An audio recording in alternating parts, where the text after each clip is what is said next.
Hi, my name is Steve Lundquist.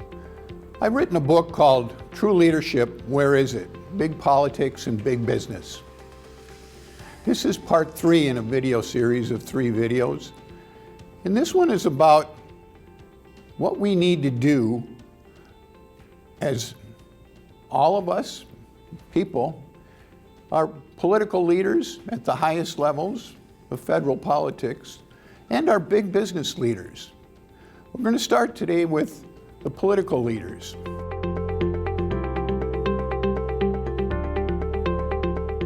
This might come as a little bit of a shock to a lot of you, but I'm recommending one of the things they do is, and I said this earlier, they have to adopt the True Leadership Foundation, and they have to put in the Constitution the futuristic sustainability modeling process so we can get this done.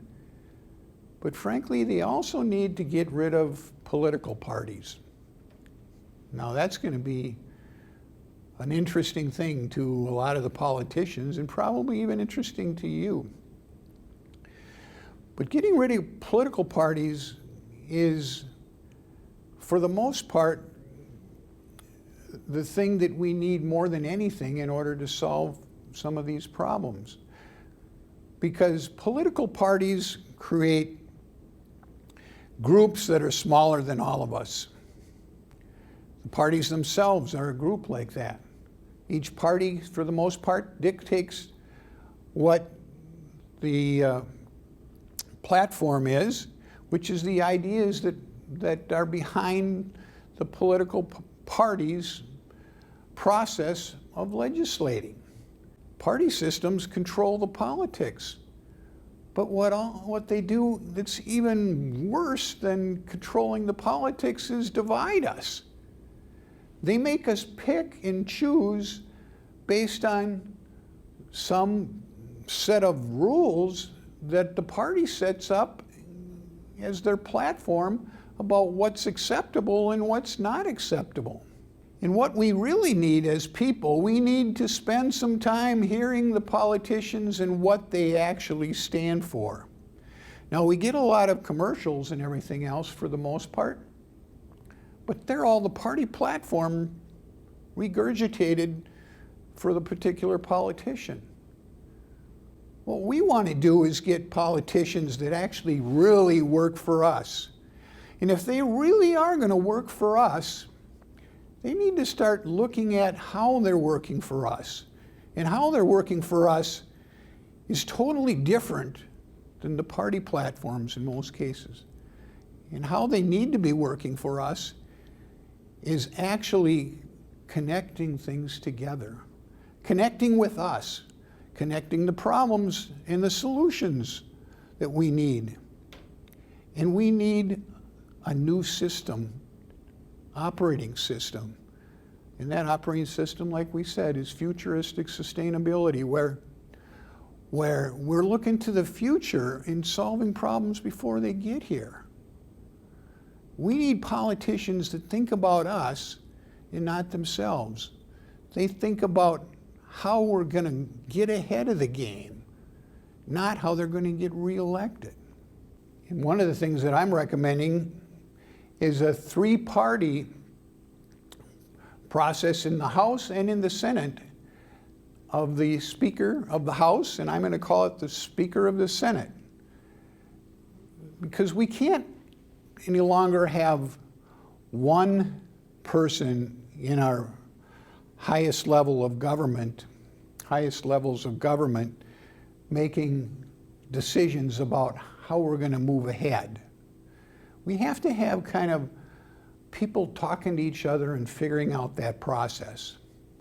And the way I do that process is each year, each house, the House of Representatives and the Senate, elect their speakers, the 3 of them.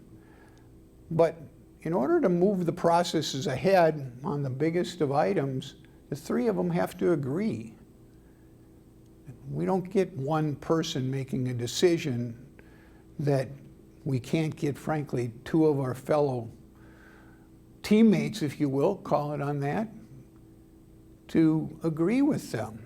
We've got to start to look at different ideas and moving the process ahead, and for the most part, eliminating the single executive. The other thing that we need to do is get rid of their ties to an individual piece of the state that they represent. They should, like senators do, they should represent the whole state, even the representatives. Now you might ask, well, why is that? The country is vast, but the people that run for federal office represent the whole country. They represent cities and rural areas and poor people and rich people and black people and white people and everything. The things that they need to do has to connect to everybody. And one size doesn't fit all. Can't do it that way. We have to start to understand, what are we doing for all of us? And that should give us legislation that actually starts to work. Even if we've got differences between all of us, we have to account for those differences and figure out how the application of the intent of the law that we've got changes in different places, but still accomplishes the goal of working for all of us, because we're not all the same and we're not all in the same circumstances. So with that said, everybody that runs for office in a state now runs for the whole state, not a particular jurisdiction or some lines drawn in the map, which right now we're running into and we have for decades and maybe even longer than that. Another thing I bring up is, just like the Senate and the House, I'd like to move them from 1 to 3 people that run those organizations. And in the presidency, based on Donald Trump's presidency, we've seen our senior executive manipulate way too much of our political process. And the evidence of that, to me, was loud and clear when he had 2 court cases in front of the Supreme Court. And he and his attorney said, because of his status as the single executive representing one of our branches of government, that he should not be allowed to have to provide anything in a case against him. And I'm going, well, he's kind of a citizen just like the rest of us. If he's done something that's not correct, just because he's the president doesn't mean he should get out of entering into a court of law for a crime that he has committed. That just doesn't seem to make sense to me. And to me, it's just one step away from a dictatorship. And although the justices pretty much shut that argument down right away, the fact that a president and his legal counsel thought that was an acceptable argument to make makes me very nervous that the next time we have a president that makes that same argument, the court might say, yeah, that's okay. And I'm going, wait a minute, just like the 1930s and Adolf Hitler, we can't have that kind of an executive. And most of them haven't been that way. But the fact that we've got one and had one right now should a very bright light on our presidency and how it works. We don't want to act like a communist party where there's one person that frankly puts themselves in position to stay in power forever. That's what George Washington said when he was in the presidency, our first president. He says, I'm only going to run for 2 terms. That's long enough. And he set that precedent for years until Franklin Roosevelt ran for 4. But the deal is that the reason he said that is because the presidency could go on into perpetuity, like a dictator. And even he, back in the early 1800s, said, that's not a good thing. And I think we've got to wake up to what George was talking about. Okay, now let's move to big business. What does big business have to do in the realm of futuristic sustainability? Well, the first thing it has to do is it has to get its leadership on board. They no longer are going to be working for profit and stock price. They're going to be working for us. And as such, their mindset's going to change quite a bit. It has to change quite a bit in order for us to move ahead. What we need then is to start to connect the big businesses to each other. Instead of the silo mentality that they've been having. You know, they work for their stockholders and they work for their profit in their industry. We need them to start thinking about us and the connections that we need between the businesses. A much broader look at the world. What do we need to do differently? Let me give you an example of two companies that are ahead of the game at some level in a concept like this. They're still working in our current stock market system, but they have always had a little different twist to the dial. And that's Tesla and Amazon. The leaders of those two companies, when they've started out and grew enough so they could get even more investment, for the most part told their investors, we're in this for the long haul. We've got changes that we think will work, but we need to get a lot of money to make them work. But guess what? We're not going to show a profit for a lot of years. We're going to look like we're meeting our goals and objectives because we're thinking out a long ways. But we're not going to make money. That's a totally different way of looking at things. The investor group, frankly, has stayed with them up till this point. Both of those companies are, from the stock market standpoint, looking pretty well.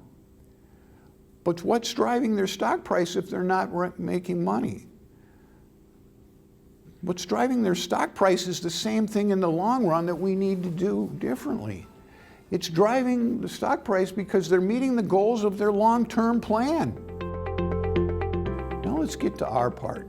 Our part is, for the most part, holding the other two accountable. We know they've been operating in a system they like. They like being reelected, and they like making money and getting paid well, and I call it keeping that little stable product line development in place. They like that program. They're probably not going to be very fond of this kind of idea, but we have to remember we're the ones that run the game in democracy. We, the people, we run the game. And we have to decide that what kind of world do we want to live in, and what kind of world do we want our grandchildren and our great-grandchildren to live in. In fact, do we even want our great-grandchildren to have a chance at living? Most of the problems that are the big ones that I'm talking about could end our civilization relatively quickly. It's our role to get big politics and big business to get behind this program. It's not going to change small business. It's not going to change what we do right now. It doesn't even change the startup mentality of companies like Amazon and Tesla and Microsoft and Apple and all. It doesn't change any of that because they're not in the numbers I talked about. But when those businesses get as big as they are and they have millions of employees and customers all over the world and everything else. Now we got to say, wait a minute, time out. You guys got to change how you operate. Those smaller companies and businesses can support the bigger ones, and they will, just like they do now. But the deal is the focus for the biggest of companies with the most employees and with the most responsibility for all of us need to look at the plan a little different. So we need to get them on board and go, frankly, if you don't get this, we'll find somebody that does. And not just in politics, where we can actually vote people in, but in big business. Big business, and fair to them and their leadership, is that they've been, in most cases, successful because their leaders have a certain type of personality. We talked about that earlier. But those personalities can be, I call it tweaked. And if they can get tweaked, they can change to what they're doing. If they stay in their leadership mentality that they've believed in all of their career because it served their own needs, then we'll have a problem. But there's many leaders out of there that are, I call it, a little bit more well-rounded. But again, it's a time thing. You got time and a learning thing. You got to learn about yourself, even if you're the head of one of the biggest corporations. Oftentimes, you're missing some of what you need to know about yourself, and that comes to personality. You got to spend a lot of time doing that. That's one of the things over my career that I did spend a lot of time, because that was just, for me, it was natural to do that. But most people, it's not. And it's not because they're good, bad, or anything else. It's just that they didn't spend any time doing it. Now, going full circle, we as the people, whether it's politicians or business leaders, we can measure them. And we measure them simply. We measure them by who are they working for. If they're working for anybody other than all of us, we know they're not the guy or the woman in the right position for us to lead us to where we need to go. We need leaders that balance our empathy and our logic and understand that the two of them drive the decisions that we need to make for our future. We can't have logic drive everything, which is oftentimes the case with business. It's easy to figure out the numbers and the money and all that kind of thing because it follows a certain pattern. When we start to talk about people and trying to integrate that thing, there's a lot more difficulty. We can manipulate people by the numbers and everything, and even our advertising manipulates people all over the place. Frankly, that's kind of a little bit of a problem, but business has known about that for, frankly, more than a century too, on how to manipulate people through the media. But we got to understand that that's probably not in everybody's best interest. Manipulating people instead of helping people is something we can't deal with anymore. We have to understand that all of us matter. Every single one of us matter. And the measurement circumstance that we have is we have to require leadership at the top level to look at it that way. If they're looking at it any other way, they don't need the job. We need somebody else.